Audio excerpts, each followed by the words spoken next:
কদিন আগে পিবিআই থেকে আমরা তথ্য জেনেছিলাম যে জুলাই বিপ্লব, জুলাই আন্দোলন, সেটাকে কেন্দ্র করে যত মামলা, সেই মামলার 56% মামলাই হচ্ছে ভুয়া মামলা। বাকি 44% মামলার 90% আসামি হচ্ছে ভুয়া আসামি। এরকমটা যখন পিবিআই এর তদন্তে উঠে এসেছে, বিশেষ করে আদালতে করা মামলার ক্ষেত্রে, আদালতে যত মামলা হয়েছে সেই মামলার ক্ষেত্রে, এবং আমরা সেই আলোচনায় বলেছিলাম যে সারা দেশে জুলাই আন্দোলনকে কেন্দ্র করে যত মামলা হয়েছে সেই মামলার ক্ষেত্রেও একই অবস্থা।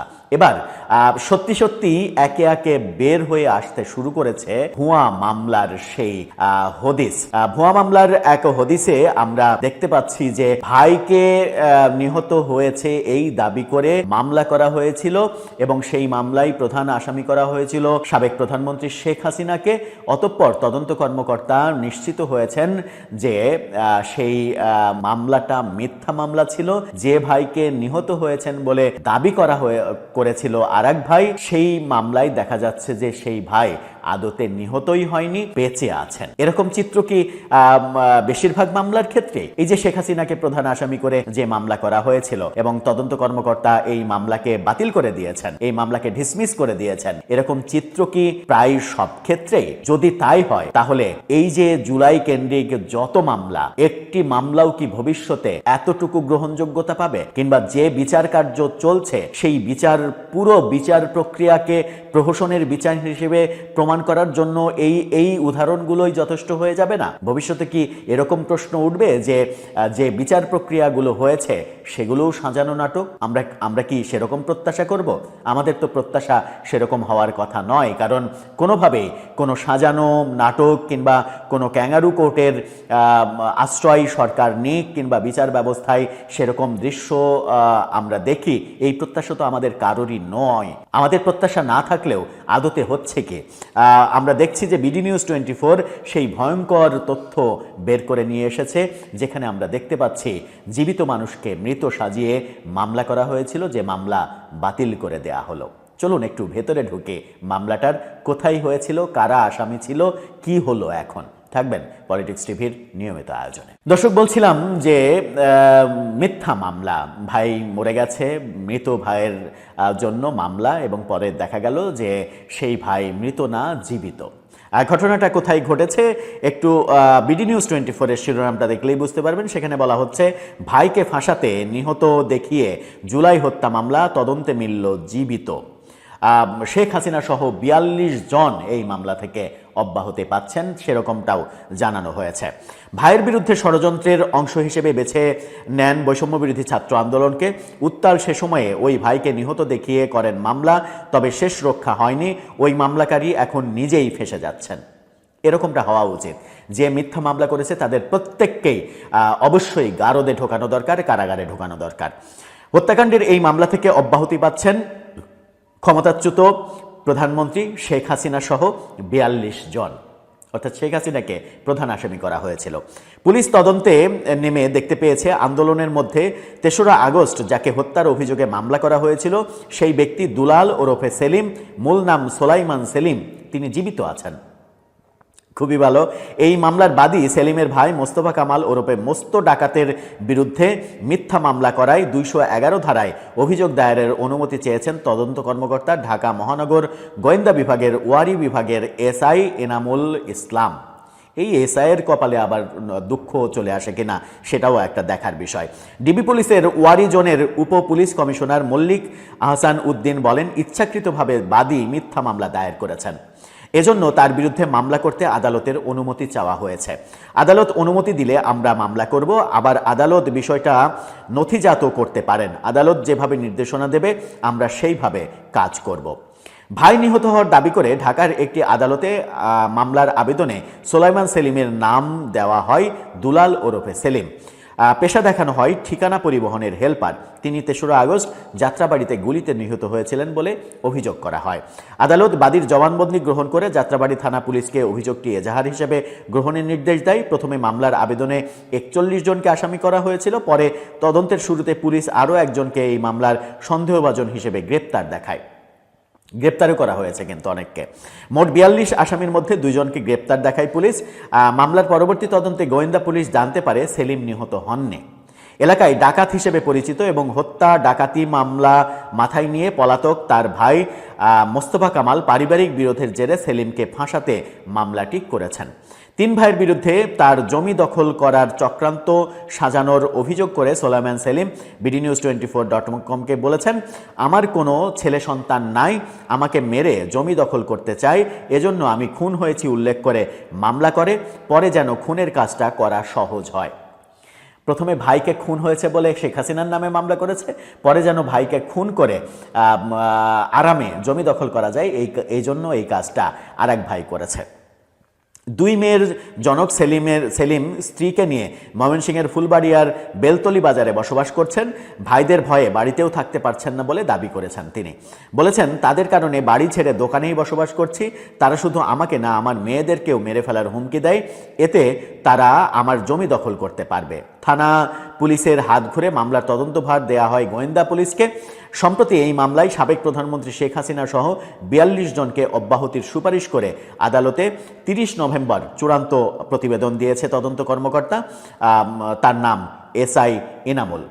প্রসিকিউশন বিভাগের এসআই মহিউদ্দিন এই মামলার পরবর্তী শুনানির দিন রয়েছে তিনি জানিয়েছেন 21শে ডিসেম্বর। সেদিন চূড়ান্ত প্রতিবেদনটি আদালতে প্রকাশ করা হবে। শেখ হাসিনা ছাড়াও অব্যাহতিপ্রাপ্ত অন্য আসামিদের মধ্যে রয়েছেন আওয়ামী লীগের সাধারণ সম্পাদক ওবায়দুল কাদের, সাবেক মন্ত্রী আসাদুজ্জামান খান কামাল, স্বরাষ্ট্রমন্ত্রী রমেশ চন্দ্র সেন, আসাদুজ্জামান নূর, সাবেক সংসদ সদস্য শামীম ওসমান, মশিউর রহমান মোল্লা সজল, শামীম ওসমানের ছেলে অয়ন ওসমান, ছাত্রলীগের সভাপতি সাদ্দাম হোসেন, সাধারণ সম্পাদক শেখ ইনান, ঢাকা মহানগর দক্ষিণ ছাত্রলীগের সভাপতি রাজিবুল ইসলাম বাপ্পি ও সাধারণ সম্পাদক সজল কুণ্ডু। তারা সবাই পলাতক। গ্রেপ্তার দেখানো 2 আসামি মোহাম্মদুল্লাহ পাটোয়ারি, মিরাজ খানকে অব্যাহতি দেওয়ার সুপারিশ করা হয়েছে। আওয়ামী লীগের সভাপতি শেখ হাসিনা, ওবায়দুল কাদের, শামীম ওসমান, আসাদুজ্জামান নূর, সাদ্দাম, ইনান বড় বড় বাঘা বাঘা আসামি করা হয়েছে। বাঘা বাঘা আসামি করে মামলাটাকে বেশ জবরদস্ত মামলা হিসেবে আখ্যা দেওয়ার চেষ্টা করা হয়েছে। কিন্তু এই যে থলের বিড়ালটা বেরিয়ে আসলো, এর আগে পিবিআই জানালো যে যত মামলা আদালতে করা হয়েছে তার 56% ভুয়া, আর 44% মামলায় 90% আসামি ভুয়া আসামি। এই যে মামলার ব্যবসা, এই যে মামলার আজকে বেরোলো যে এক ভাই আরেক ভাইকে মৃত দেখিয়ে মামলা করেছে, খুন হয়েছে দেখিয়ে মামলা করেছে, এই কারণে যেন তাকে পরবর্তীতে মেরে ফেলে তার জমি দখল করা সহজ হয়। কি অসাধারণ ব্যাপার, কি অসাধারণ সার্কাস চলছে বাংলাদেশে। এই সার্কাসটা যদি চলে, এই সার্কাসটা যদি জুলাইকে কেন্দ্র করে প্রায় সব মামলার ক্ষেত্রে হয়, জুলাইকে কেন্দ্র করে যত মামলা হয়েছে স্পেসিফিক কয়েকটা মামলা ছাড়া বেশিরভাগ মামলাই হচ্ছে ব্যবসার জন্য করা হয়েছে। এবং মামলাগুলো, কিছু মামলা যেগুলো হচ্ছে সঠিক মামলা, সেই মামলার আসামি আবার 400, 500, 600 জনকে যে আসামি করা হয়েছে, সেই আসামিগুলোও করা হয়েছে ব্যবসার জন্য, তাদের কাছ থেকে টাকা নেওয়ার জন্য। কিন্তু সরকার এবং সরকারের আইন মন্ত্রণালয় একেবারে নির্বিকার, নিশ্চুপ। শুধুমাত্র আইন উপদেষ্টা বলেন যে এই সরকারের 2টো ব্যর্থতা, একটা হচ্ছে মব সন্ত্রাস ঠেকাতে না পারা, আর একটা হচ্ছে মামলার ব্যবসা, মামলাবাজি, এটা ঠেকাতে না পারা। অথচ ঠেকানোর কাজটা সরকার করেছে বলে আমরা বিন্দু মাত্র ক্ষেত্রেও টের পাইনি। সরকার মুখ বুজে সহ্য করেছে, কখনো কখনো ইন্ধন দিয়েছে। দর্শক, আপনার কি মনে হয়, এই যে একটা হাস্যকর ব্যাপার বেরিয়ে আসলো, এই ব্যাপারগুলো কি এই থলের বিড়ালটা সব থলের মধ্যেই কি আছে?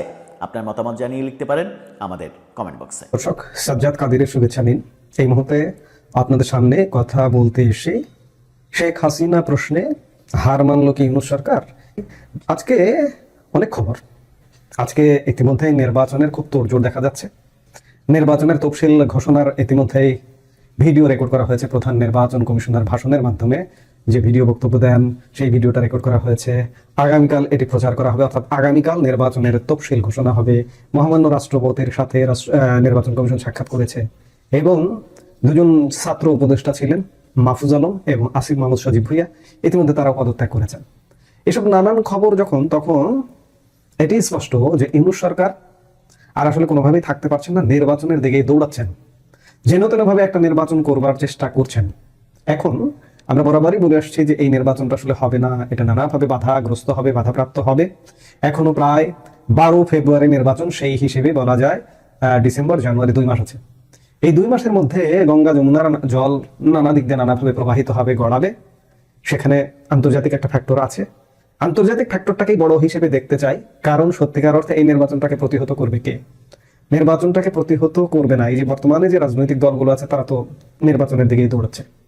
তবে করবে না এটাও বলা যাবে না। শেষ মুহূর্তে পরিস্থিতিটা এমন হবে, বিএনপি হয়তো নির্বাচনকে পরিত্যক্ত ঘোষণা করে তারা মাঠ থেকে উঠে যেতে পারে, এমনটা হতে পারে।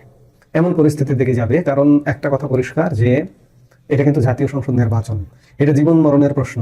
যেমন এর আগে ছাত্র সংসদ নির্বাচনগুলোকে বিএনপিকে কিভাবে ভরাডুবি হতে হলো, চোখের সামনে দেখলো, দেখেও কিছু করতে পারেনি, বলতে পারেনি। কিন্তু এবার সেটি হবে না।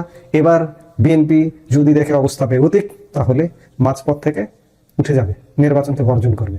মূলত ইউনূস সরকারের যেটা পরিকল্পনা, জামাতকে নিয়ে একটা পরিকল্পনা। জামাত সংখ্যাগরিষ্ঠতায় কম হলেও তাদেরকে নিয়ে পরিকল্পনা জামাতকে ক্ষমতায় বসিয়ে দিয়ে চলে যাওয়ার।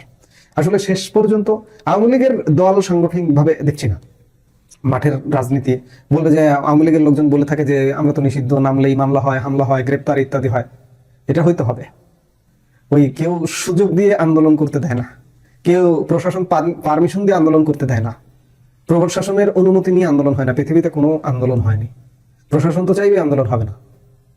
কাজে আওয়ামী লীগের মাঠের রাজনীতি একদম শূন্য। কিছু কূটনৈতিক কর্মকাণ্ড চলছে এবং বৈশ্বিক ব্যাপার চলছে। এখানে সবচেয়ে বেশি বড় সহায়ক ভারত, সেটা চলছে। আবার সেগুলো আলোচনার বিষয় নয়। আমি আলোচনার বিষয় যেটি বলতে চাই যে নির্বাসিত প্রধানমন্ত্রী শেখ হাসিনা প্রশ্নে ইউনূস সরকার হার মেনে গেল।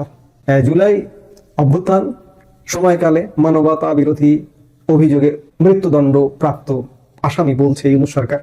আমরা আসামি বলি না, আসামি বলতে চাই না, কারণ রাষ্ট্রপ্রধান, সরকার প্রধান, দেশকে সুরক্ষা দেওয়া তাদের দায়িত্ব, দেশের মানুষের জানমাল নিরাপত্তা দেওয়া তাদের দায়িত্ব, সম্পদ রক্ষা করা তাদের দায়িত্ব। তারা সেই সময় এই যে জুলাই অভ্যুত্থান নামে যে সন্ত্রাসী কর্মকাণ্ড করেছে, তারই সুরক্ষা দিয়েছে তৎকালীন আওয়ামী লীগ সরকার। এই সুরক্ষা দেওয়ার দায়, শুধু সুরক্ষার দেওয়ার দায় না, এটা জামাতি বিচার সত্যিকার অর্থে। সেই বিচারে অভিযুক্ত মৃত্যুদণ্ডপ্রাপ্ত আসামি বলছে তারা। ইউনূস সরকারের পররাষ্ট্র উপদেষ্টা তৌহিদ হোসেন বলেছেন যে শেখ হাসিনাকে ফেরানোর বিষয়টি ভারতের সিদ্ধান্তের উপর নির্ভরশীল। দিল্লিতে অবস্থান করা আওয়ামী লীগ সভাপতির দেশে ফেরার বিষয়টি তার নিজের সিদ্ধান্তের উপর নির্ভর করার যে বক্তব্য ভারতের বিদেশমন্ত্রী এস জয়শঙ্কর দিয়েছেন অতি সম্প্রতি, সেই প্রেক্ষাপটে বুধবার এক প্রশ্নের জবাবে ঢাকার প্রধান কূটনীতিকের তরফে এই বক্তব্য আসে। জয়শঙ্করের সেই বক্তব্যের বিষয়ে বাংলাদেশের অবস্থান কি, এক সাংবাদিকের এমন প্রশ্নে তৌহিদ হোসেন বলেন, আমরা কি করতে পারি বলেন তো, এক্ষেত্রে ঢাকার কি করণীয়? এমন প্রশ্নে তিনি বলেন, করণীয় তেমন কিছু আসলে নেই, কারণ ভারতকে রাজি হতে হবে অথবা চাইতে হবে তাকে ফেরত পাঠাতে। ভারত রাজি না হলে আর কিছু করার নেই, এমন এক প্রশ্নে পররাষ্ট্র উপদেষ্টা বলেন, রাজি না হলে আসলে তো কিছু করার নেই, আমরা রাজি করানোর চেষ্টা করতে পারি। ভারতের রাজি করানোর বিষয়ে আর এক প্রশ্নের জবাবে তৌহিদ হোসেন বলেন, আমরা রাজি করানোর চেষ্টা চালিয়ে যেতে পারি, এইটুকুই, এর চেয়ে বেশি কিছু করতে পারি না। আপনারা ইতিমধ্যে জানেন যে তথাকথিত জুলাই আন্দোলনে, তথাকথিত মানবতা বিরোধী অপরাধে আন্তর্জাতিক অপরাধ ট্রাইব্যুনাল গত 17 নভেম্বর শেখ হাসিনা ও সেই সময়ের স্বরাষ্ট্রমন্ত্রী আসাদুজ্জামান খান কামালকে মৃত্যুদণ্ড দিয়েছে। আসাদুজ্জামান খান কামালও এই মুহূর্তে ভারতে অবস্থান করছেন। সেই দিনই এক বিবৃতিতে দুইজনকে ফেরত দিতে ভারতের প্রতি আবারও আহ্বান জানিয়েছে সরকার। এরপর গত 23 নভেম্বর শুক্রবার ভারতকে একটি কূটনৈতিক পত্র পাঠায় সরকার। তার 3 দিন পর দিল্লি চিঠি পাওয়ার কথা স্বীকার করে, মৌখিকভাবে স্বীকার করে। অফিসিয়ালি আজও পর্যন্ত কখনো চিঠি দেয়নি। এর আগেও গত ডিসেম্বরেও এরকম একটি চিঠি দিয়েছিল বাংলাদেশ, কিন্তু সেই চিঠিও মৌখিকভাবে স্বীকার করেছিল যে আমরা পেয়েছি। শুধু তাই না, সেই সময় চিঠি নিয়ে প্রশ্নও তুলেছিল ভারত। সত্যিকার অর্থে শেখ হাসিনা এবং আসাদুজ্জামান খান কামালকে ফেরত দেওয়া হবে কিনা সে ব্যাপারে আনুষ্ঠানিক অনানুষ্ঠানিক মৌখিকভাবে ভারত আসলে কিছুই জানায়নি এবং জানাবে না, এটি সত্য। আমরা গত 1.5 বছর যাবৎ সেটি দেখে আসছি। মানবতা বিরোধী অপরাধের মামলার পর আবার প্লট দুর্নীতি মামলায় শেখ হাসিনাকে কারাদণ্ড দেওয়া হয়েছে, সেটিও 21 বছরের। আওয়ামী লীগ সভাপতির ভারতে থাকার বিষয়টি তার একান্ত ব্যক্তিগত সিদ্ধান্ত মন্তব্য করে সম্প্রতি এক অনুষ্ঠানে দেশটির বিদেশমন্ত্রী সুব্রামানিয়াম জয়শঙ্কর বলেছেন, তিনি যে পরিস্থিতিতে ভারতে আসতে বাধ্য হয়েছেন তাতে এই বিষয়ে সিদ্ধান্ত নেওয়ার ক্ষেত্রে সেটির প্রভাব থাকবে। সম্প্রতি হিন্দুস্তান টাইমস লিডারশিপ সামিটে এনডিটিভির প্রধান নির্বাহী কর্মকর্তা ও প্রধান সম্পাদক রাহুল কানওয়ালের সঙ্গে আলাপচারিতায় জয়শঙ্করের কাছে জানতে চাওয়া হয় শেখ হাসিনা যতদিন চান ততদিনই ভারতে থাকতে পারবেন কিনা। জবাবে জয়শঙ্কর বলেন, এটা একটা ভিন্ন বিষয়, তাই না? তিনি একটি বিশেষ পরিস্থিতিতে এখানে এসেছেন। তাকে ঘিরে যা ঘটছে তাতে সেই পরিস্থিতির স্পষ্ট প্রভাব রয়েছে বলে আমি মনে করি। কিন্তু তারপরও এটা এমন এক বিষয় যে বিষয়ে সিদ্ধান্ত তাকেই নিতে হবে, বলেছেন ভারতের বিদেশ মন্ত্রী।